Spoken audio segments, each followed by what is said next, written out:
there, I'm here to share my review on the professional crepe maker along with making some sourdough crepes. And so this recipe is really easy if you want to add it to the recipe book that comes with the crepe maker. So you do get 100 recipes. You also get a wooden paddle along with this for helping smooth out the crepes. And the recipe for my sourdough mix is 8 eggs, a cup of starter, 3 tablespoons of butter, quarter teaspoon of salt, 3/4 of milk, and then just blend that together. So I'll share with you how well it works on this 12-inch crepe maker.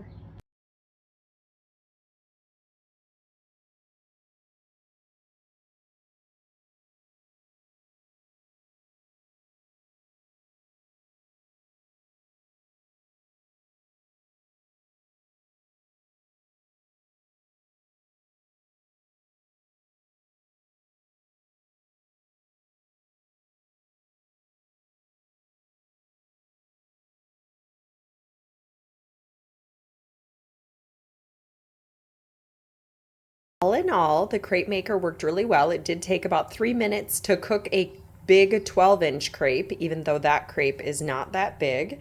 But they held together really well. They didn't, this recipe at least, they didn't stick together.